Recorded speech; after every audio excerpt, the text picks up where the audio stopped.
Hi, my name's Fevzi Hussein. I'm the presenter here at the Bandofla podcast. We're in Islamophobia Awareness Month, and I'm delighted to welcome to guests a very well-known activist, a brother from Cage UK, Moazzam Begg. Moazzam, welcome to the show.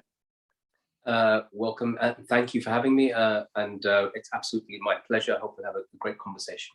Yeah, of course. Okay, listen, like I said, it's Islamophobia Awareness Month, and there's lots of different activities around the UK. We wanted to kind of develop the conversation, push the awareness higher. In your own words, Moazzam, why is it important for us to highlight this initiative, this important initiative? Well, first of all, assalamu alaikum to everyone. Secondly, Islamophobia Awareness Month is really important because we are a people, a nation here who have dealt with and seen over the past decades the effects of racism, the targeting of communities based upon a perception of their ethnicity, stroke religion.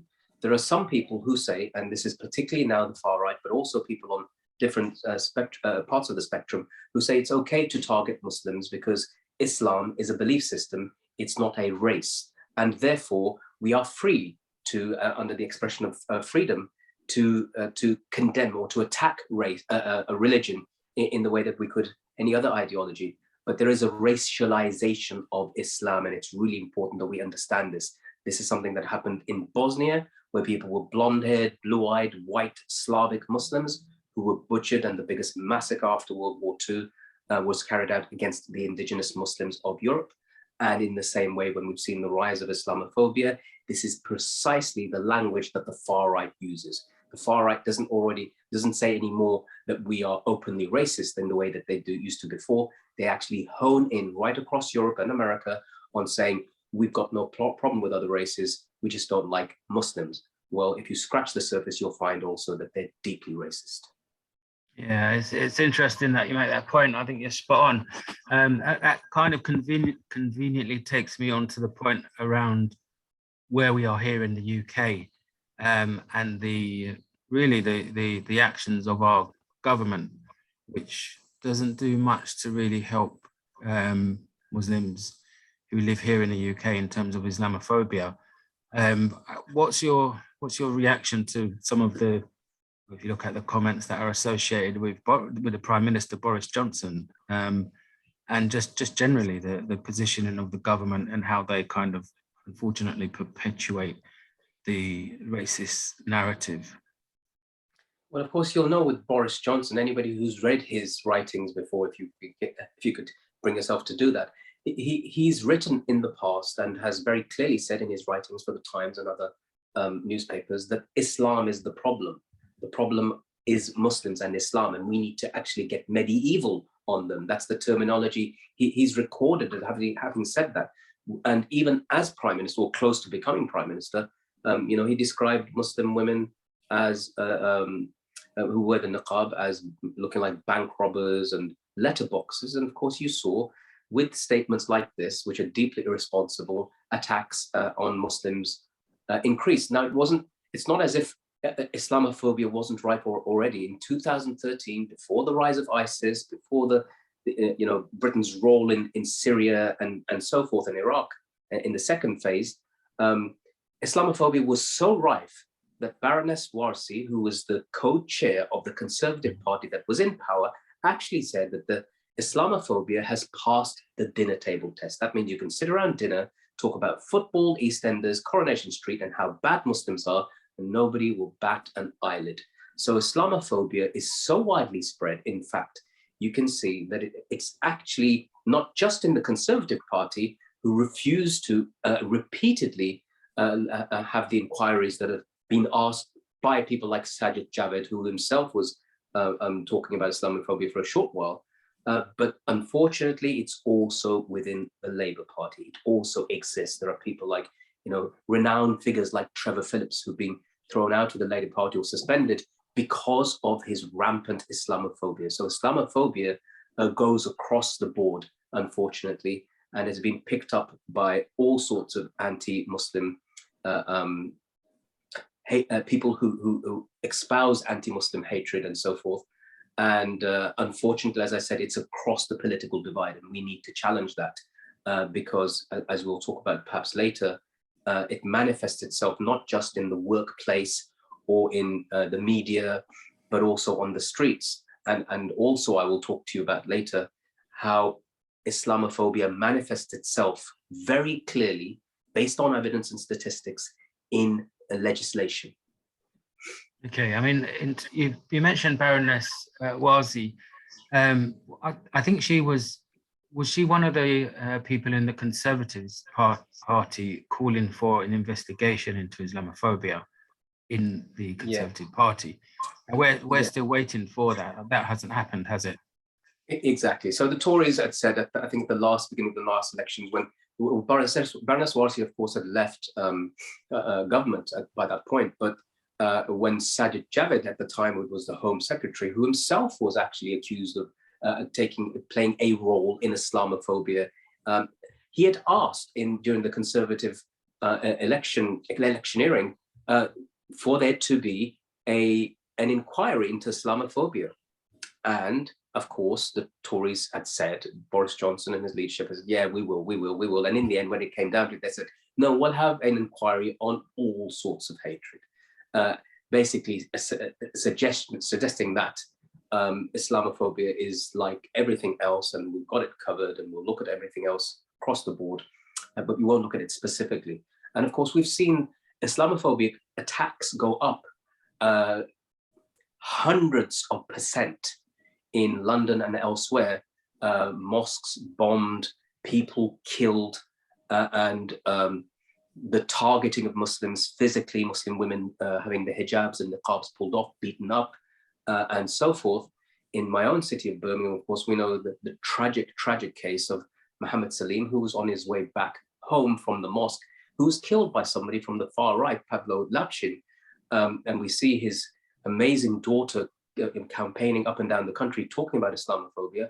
And this Pavlo Lapshin himself had tried to bomb several mosques, bombed them in the West Midlands. So we know that Islamophobia is on the rise because we've seen numerous cases of individuals from the far right, some of whom are serving police officers or serving soldiers in the military who had planned race wars directed towards Muslims. So we know that it exists, and it exists at a level that is shocking and, I would say, relatively unprecedented, because again, their targets are not just different races. Their targets are Muslims who constitute many races. Yeah, I'm glad you touched on Mr. Salim's case, because that was, as you say, incredibly disturbing that a man returning back from Jummah prayers was brutally murdered, literally yards away from his home. And I know Maz watches and listens to this podcast, and it would be, your words will offer a degree of comfort that you've acknowledged her father in that way. So thank you, Moazzam. I think if we're talking about the government, it would be appropriate for us to touch on Prevent, the Prevent scheme. You know, how in education, there's been so many people calling for Prevent to be abolished, to be disbanded, because of basically it isn't really doing anything apart from perpetuating the problem in many people's eyes. What's your view on Prevent, and where should the government go on that? So I was saying to you that we're going to address a little bit about state policy and how Islamophobia manifests itself in that way through legislation. So in 2015, Prevent became part of the Counterterrorism and Security Act, which made it a legal duty upon our hospitals, schools, universities, and even nurseries to report people that may be susceptible to becoming extremists. And this includes nursery children. Nursery children we know in the case of documented cases, for example, in one where a child mispronounces the word cucumber. What were you doing at home? My mum was cutting cucumber or making cucumber. And the teacher hears, because the child mispronounces the word, the child says kukumbum. Oh, did you just say cooker bomb? Your mother was helping to make a cooker bomb, and that child is referred to counterterrorism officers. And we've got tons of cases. We've got another case of a young child who wears a t-shirt to school saying, "When I grow up, I want to be like Abu Bakr." Now, most Muslims know that Abu Bakr was the closest companion of the Prophet, peace be upon him, Muhammad, and is a great, revered character in Islam. But a nursery teacher who's not a Muslim perhaps doesn't know. And so the only Abu Bakr they've heard of is Abu Bakr al-Baghdadi, the head of the bogus caliphate in Iraq, and the head of ISIS. And so that child is reported to prevent. So there's tons of cases that we've looked at, and the overwhelming majority are children who've been referred to prevent. Now, anybody would understand that, yeah, we want to stop violence on our streets. We don't want any terrorist attacks taking place. But this is not about that. This is about policing thought, policing a practice of a faith, honing in on how people are. One of the risk guidances that have been presented to those who are given training is that if a person's confused about their identity, if a person is campaigning for Palestine, if a person feels alienated, these are all signs of them becoming an extremist. And, you know, here, the facts speak for themselves. Who's spoken out against Prevent? The former director of public prosecutions said, and I quote, that Prevent is creating a chilling effect on debate in university and a deadening effect on research. It means it's frightening people. No, I don't want to do anything about Syria or Iraq or Afghanistan in my research, because somebody might just say I'm a terrorist. And in other cases, you've got a report by the United Nations in 2017 that said, and I quote, that Prevent isn't stopping extremism.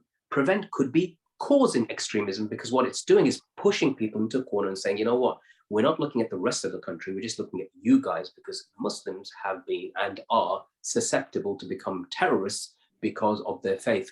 And that hasn't, you know, it doesn't even look at that in terms of context. Just in 2015, I believe, Europol did a study in which they concluded that 99.7% of terrorist attacks that took place in Europe were carried out by people who were not Muslim, meaning Muslims did 0.3%. So what does that tell you? We're focusing on this massive number, this tiny number, and leaving this massive number. And that's because the majority of people who live in Europe are white, Caucasian, and we don't want to actually say that the majority of crimes committed in Europe are committed by white Europeans, because they're the majority. It's obvious that that will be the case, but we want to skew it and present the minority as the biggest perpetrators. Yeah, some great observations there. I guess that in terms of the perception of the public and the way Muslims and Islam is constantly demonized, it leads us very nicely onto the next area, which is the media. Now, there's some media bodies are very responsible how they report news, but there are some groups out there, I won't name them, I won't give them the kudos of any kind of publicity on this podcast, but we know there are some media groups who run almost daily headlines.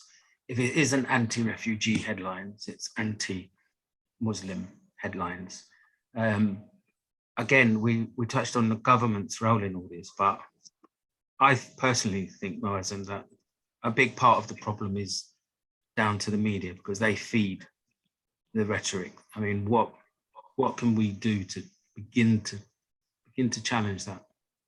Well, yes, you're right. First of all, I mean, you know, you gave half the answer away, because you said there's a daily, feed of this. We won't say the other part of it. We know exactly who we mean, because some of these guys have form. I mean, honestly, if you read some of their history in the past, these very papers were supporting of the Nazis during the height of when they were in power before the World War II started.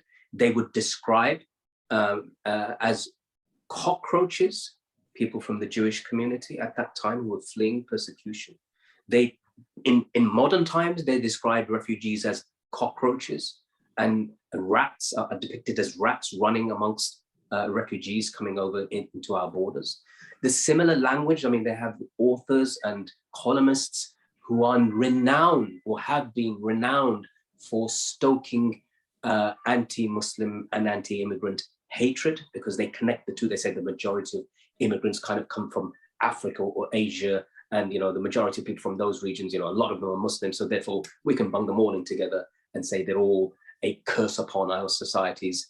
And so they create this, and I think part of the whole story of even Brexit is connected to that. There's no getting away from it. The drip free, the fear of the Turks coming over, millions of them coming over and taking our jobs and so forth. That was all bandied about by people like Nigel Farage and others, which was a completely concocted lie. But what happens is, with the normal person, it remains, because once it's been said, as in the words of Goebbels, you repeat a lie enough times, it becomes the truth in the eyes of many. And so this, the fifth estate, the media, it plays a massive role, as you have said. And unfortunately, again, I say, yes, it is most often right-wing tabloid and so forth, but sometimes you get people from the other side of the spectrum who are trying to play to that different audience, who also say, yeah, you know what, you've kind of got a point. And you've got these, amongst those, you've got people who kind of, I would say, they stoked the fuel and the fire, not just of Islamophobia, but even of the wars and the invasions that created the Islamophobia, because Islamophobia, it becomes exacerbated when British troops are fighting, dying, and I would say more than anything else, killing darker skinned people in the Arab and Muslim world. And in order to show our support, as it were, for the boys who are doing this, we have to say, yeah, you know what, those Muslims, there is something wrong with them. Otherwise, we wouldn't have to go there to kind of fix them. And the media has played a massive role in that. In fact, I would say the media has blood on their hands, some of the media, especially those who stoked the fuel for the fire that burned in Iraq and killed, at the smallest of estimates, over 1 million people. And there's simply been no accountability process. And we've seen, again, tabloids, they just love to do it. They know it sells paper. Hatred sells.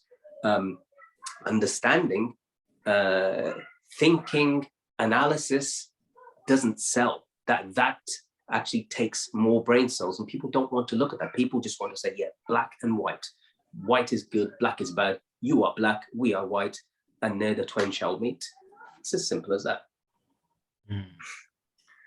Yeah, it is frightening how easily people are manipulated and how easily the landscape can change in a very short period of time. I went to there's been quite a few far-right groups. I was in Birmingham before the pandemic, when the Football Lads Alliance marched through the bullring, and it was very frightening, Moazzam. There was members of that group who were Sikh Highland doing Nazi salutes. They were blatantly targeting individuals in Muslim dress by throwing beer over them, and the police weren't reacting at all. They obviously were more worried about the reaction from the far right, and it was very, very distressing to see. But listen, what sort of campaigns has Cage got at the moment, and is there anything that you want to highlight with our listeners? Yeah, so what you've been talking about is shocking, because I'm from the city of Birmingham, and I grew up fighting neo-Nazis, fighting skinheads, getting beaten up by them and fighting them back, and seeing them march up and down the streets back in the 70s, back in the 80s, Sikh Highling, and to imagine that that's happening, in the 21st century, at this point of time, you can see we've regressed. So that is shocking. But our campaign at the moment, Cage has a campaign called the International Witness Campaign that was running from September the 11th, 20th anniversary of that terrible attack, until the 11th of January, which is the first load of prisoners were taken to Guantanamo in January 2002. So that's like this period of time in which we are doing a multitude of events, lectures, talks, debates, discussions, podcasts, with over 45 different organizations from across America, Britain, Asia and Africa, where people, former soldiers, former guards, analysts, lawyers, and activists are talking about what this entire period has been, recording it, analyzing it, and looking forward, offering ways for the future so that we can avoid, or at least be able to fight some of this aspect. And of course, Islamophobia is a very big part of that. But as I said, we focus on state-level Islamophobia, state-level anti-Muslim laws that we've seen both in the United States of America. We've seen it in Britain. We've seen it in places like China with how the Uyghurs have been treated. So Islamophobia really has come full circle. And we are in the process of trying to educate the population around the world that really, just as Islam is not bound by race, the hatred against Islam is also not bound by race. And as I said, this anti-Muslim feeling that exists, whether it's in India, whether it's in China, whether it's in Britain, or whether it's even in some of the Muslim countries, it is rife, and we want people to be able to recognize it. Okay, before we touch on, because I want to try and touch on something positive in terms of what we could possibly encourage to, get some better behaviors, a bit more tolerance in society. But you touched on Guantanamo, brother, and for our listeners all over the world, we've actually got quite a large listening base in America. And you were a Guantanamo detainee, and your story is very well documented. So I'd like us to just briefly touch on this. And I know we could never do the subject justice for what you went through. But I heard you speak before, Moazzam, and you shared a really interesting story about one of the US soldiers in Guantanamo Bay. And I think it's lead nicely onto the next point, because I think it's a really nice story, and it shows at the end of the day, you're a human being. And, after everything you went through, so I'm going to stop there because I don't want to say anything more, but if you explain to listeners that story, please. Well, I'm going to try, because there are several American soldiers who I know and became my friends in Guantanamo, and have subsequently visited me. They've come and visited my home, and I would call them not just friends, but actual, they're like brothers. They are brothers, in fact. I'll take the example of one of them. You could never imagine this, right? But I'm there rather in Guantanamo, in a solitary confinement cell, where I've been held for 2 years already by this time. And there's no window, there's no communication, no phone calls, no newspapers, no radio, no TV, nothing. It's just the walls and this caged wire around me. And a guy comes in, speaks with this kind of, New York accent, and to me it sounds like something out of Bugsy Malone or something. And I've never been to America, but this is the way he speaks to me. Hey Moazzam, how you doing, man?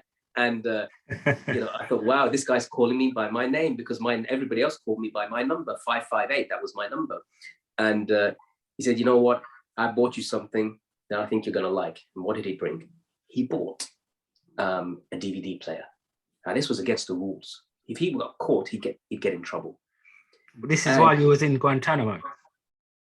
He was serving. He was a soldier. He was guarding, right? Yeah. This was while I was in Guantanamo. Yeah. Yeah. So he brings this over, this DVD player, and in the DVD player, he said, "You ever seen the film Snatch?"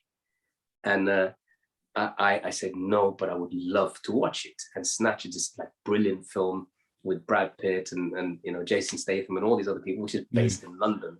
With his, it's and he puts it on, and he says, "I want you to watch this," because he'd never been to England either, and his perceptions of England are all about like this. So I'm sitting there watching this, and I'm just smiling and laughing all the way through the film. And this soldier did this for me at great risk to himself. If he got caught, he would have got thrown out of the army for a crime called fraternization with the enemy.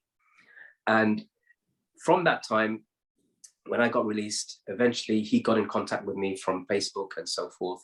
And he came down to Birmingham. We met together. We toured the city. I swear, wherever we'd go to have a meal, people would see us. And when we'd go to pay the bill, somebody's already paid the bill, saying, no way are we going to let you guys pay the bill. You're bringing so much positive energy to us. And he stayed at my house that night. And I said to him for a joke, I said, listen, Al, his name's Al.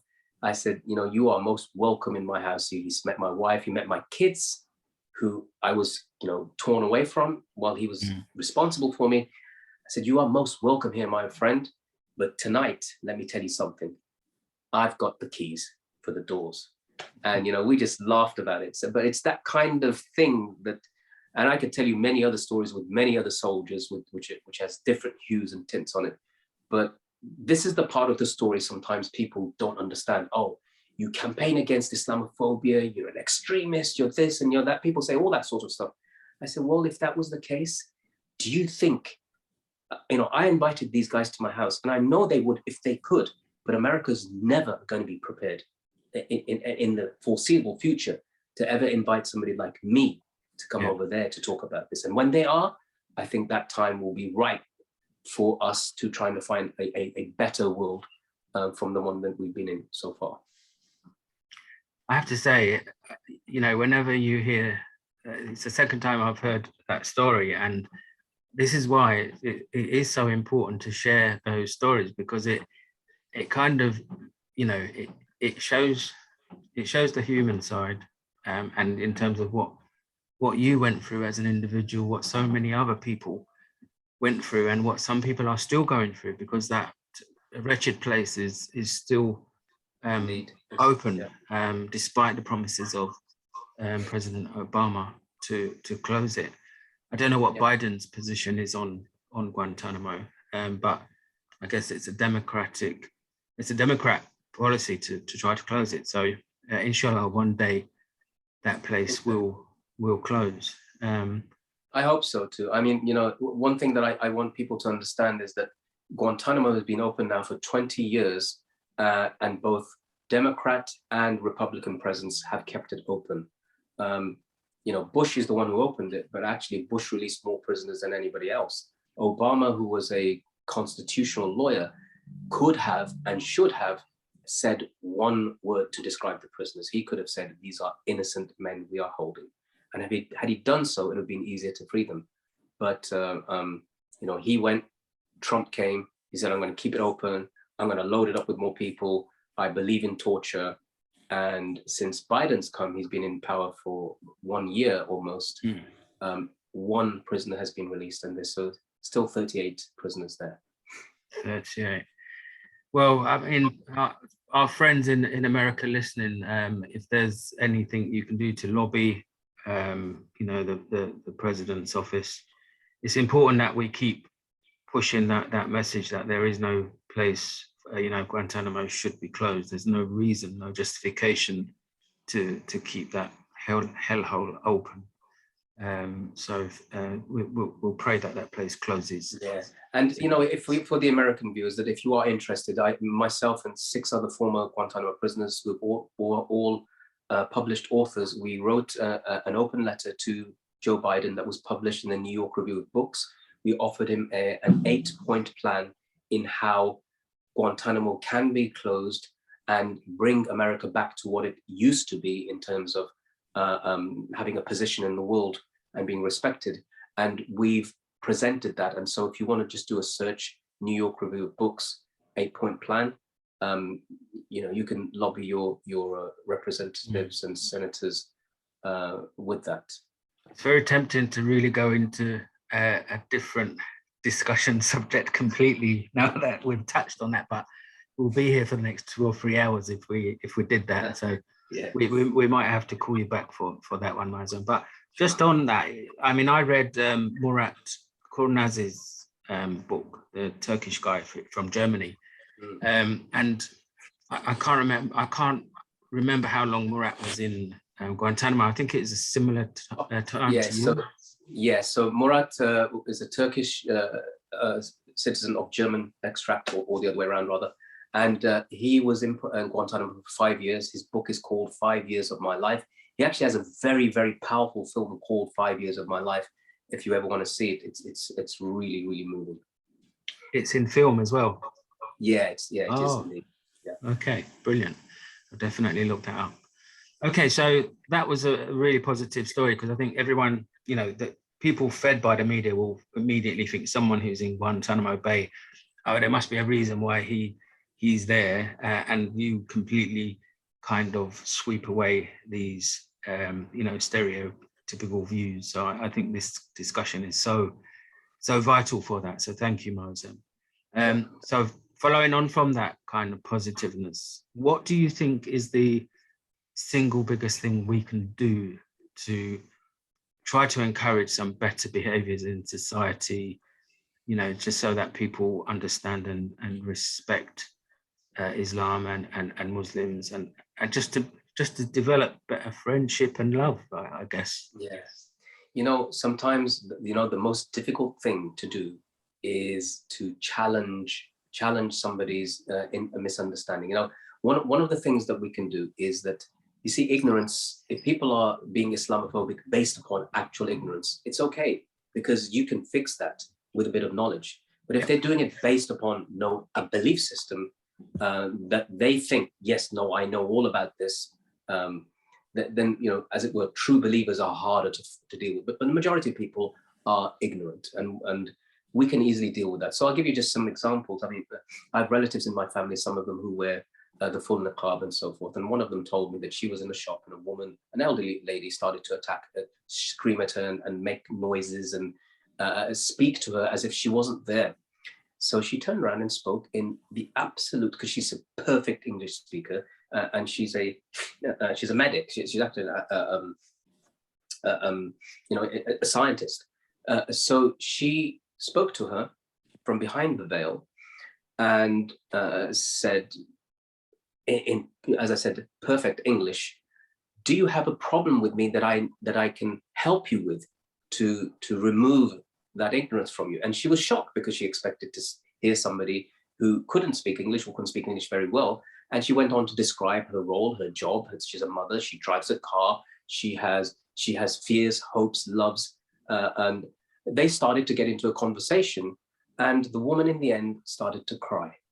She broke down into tears. She said, you're just a human being like me, and I'm ashamed of myself for having spoken to you in this way. You didn't harm me in any way. So she was a decent person. So really, every human being, even evil human beings, have some decency in them somewhere. We just have to try to extricate it from themselves.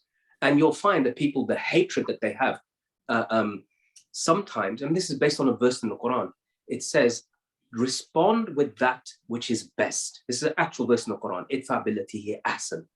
And then you will see that he who has in his heart a great hatred for you will become like a close friend. There's another beautiful verse in the Quran which I want to mention, and it's to do with, you know, the soldiers I mentioned, because that's important, because they saw us as evil in the beginning, and we're told by their generals that we are intrinsically evil. Yeah. So this verse says, "O you who believe, stand up as just witnesses for God, and do not allow your animosity and hatred of a people to cause you to do them an injustice. Be just." That's closer to God consciousness. So when I speak about the American soldiers and others, and even those who harm me, I try to talk about their good qualities. And this was, historically speaking, always the Islamic way. If you're going to criticize somebody, I went to a talk once about, you know, one man, he's criticizing another scholar. He spends the first 20 minutes of his 40-minute talk praising him, explaining how good this person is and so forth. And I think that we need to do that. I mean, I hold myself first accountable for that. I attack lots of Islamophobes all the time.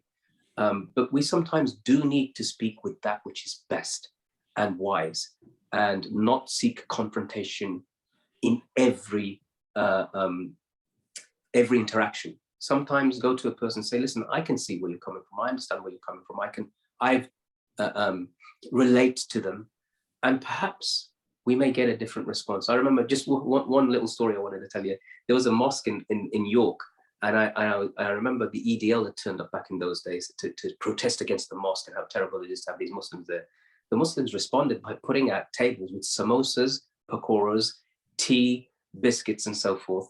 And the EDL guys came along and instead of shouting and screaming, they ended up eating this stuff and having a little bit of a banter with these people. So it did change a bit of perspective.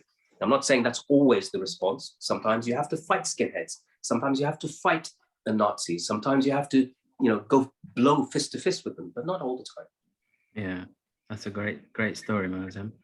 Listen, Moazzam, we're coming towards the end of this interview, and I honestly, I'm blown away by a lot of what you've shared with us. It's so inspiring and so important to begin to build, those bridges which have been damaged by those media groups that we talk about, and the politicians as well. Apologies for the banging noise in the background. It's obviously neighbours blowing up fireworks. It's that time of year. I mean, what I wanted to do, whether it's something you could help us with, as it's Islamophobia Awareness Month, you touched on Mohammed Salim in Birmingham, and there's also the brother in Finsbury Park Mosque who was killed as well, Akram Ali. And for all the victims of Islamophobia, I wondered if you would be kind enough to say a dua for our brothers and sisters before we close. Well, thank you, Fawzi. That's really a beautiful thing to say, and I really love being in this because of the way in which you want to finish this and the direction it's going in. So let me make a dua and in English, a prayer for those great examples of faith and fortitude who were killed, after all, for nothing other than wanting to worship their Lord, Makram Ali in Finsbury Park, and Mohammed Salim here in Birmingham. May Allah subhanahu wa ta'ala, may God the mighty and sublime forgive their sins, enter them into the highest ranks of paradise as martyrs, open their graves and make them a wide expanse, make them a garden from the gardens of paradise. May He make it easy on those left behind from their family members and make them an example of standing up for justice while speaking the word of truth. And may those who were involved in their killings be guided away from the error of their ways and turned towards the light of that which is truth, and seek forgiveness and finally earn a place where forgiveness overshadows vengeance and retribution. Because after all, we know as Muslims, God is most forgiving, most merciful, and He's also the most just and the most wise, and we seek His justice. Moazzam, that was beautiful. Thank you, brother. I hope one day you can join us again for some wider political discussion. These are very important subjects. The more we discuss these important issues, the more awareness we create. I think people would understand our religion better, and there'll be mutual respect, which is, after all we want. So thank you, brother, for joining me on Bandofla. It's been absolutely my pleasure, and God willing, I hope that we, inshallah, get to speak again soon. Thank you, brother.